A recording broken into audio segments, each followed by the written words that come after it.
السلام علیکم ورحمۃ اللہ وبرکاتہ۔ ہماری زندگی میں بعض اوقات چھوٹے چھوٹے ایسے سوالات ہوتے ہیں جو ہماری عبادات پر اثر انداز ہو رہے ہوتے ہیں۔ بہت سی بہنیں یہ پوچھتی ہیں کہ کیا وضو کے بعد اگر سر سے دوپٹہ سرک جائے یا اتار دیا جائے تو کیا وضو ٹوٹ جاتا ہے، یا کیا سر ننگا ہونے سے دوبارہ وضو کرنا ضروری ہے؟ تو آج کی اس ویڈیو میں ہم اس اہم مسئلے کو اتنی سادگی سے سمجھیں گے کہ پھر کبھی آپ کے ذہن میں کوئی الجھن باقی نہیں رہے گی۔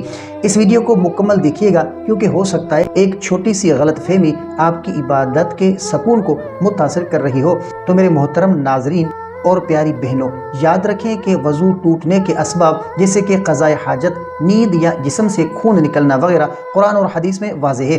شرعی حکم یہ ہے کہ عورت کے سر سے دوپٹہ ہٹ جانے سے، بال نظر آنے سے یا سر ننگا ہونے سے وضو ہرگز نہیں ٹوٹتا۔ وضو کا تعلق ان اعضاء سے نہیں جن کا پردہ ضروری ہے، بلکہ وضو کا تعلق ان مخصوص اسباب سے ہے جو جسمانی حالت کو تبدیل کر دیتے ہیں۔ چاہے آپ تنہائی میں ہو یا اپنے محرم رشتہ داروں کے سامنے، اگر آپ کا دوپٹہ اتر جاتا ہو تو آپ کا وضو قائم رہتا ہے اور آپ اسی وضو سے نماز ادا کر سکتی ہیں۔ ہاں، یہ بات یاد رہے کہ نماز پڑھتے وقت اور غیر محرم کے سامنے سر سے دوپٹہ ایک الگ حکم ہے اور وہ پردے کا حصہ ہے، لیکن جہاں تک وضو کا تعلق ہے تو دوپٹہ ہٹنا وضو توڑنے والی چیزوں میں شامل نہیں ہے۔ دین اسلام نے ہمارے لیے آسانیاں پیدا کی ہیں، اس لیے بلا وجہ وسوسوں میں پڑھ کر اپنی عبادت کو مشکل نہ بنائے۔ اللہ پاک ہمیں دین کے احکامات کو صحیح معنوں میں سمجھنے اور ان پر عمل کرنے کی توفیق عطا فرمائے۔ ہم اکثر دنیاوی معلومات تو حاصل کر لیتے ہیں، لیکن اپنے وہ دین کے بنیادی مسائل سے ناواقف رہتے ہیں۔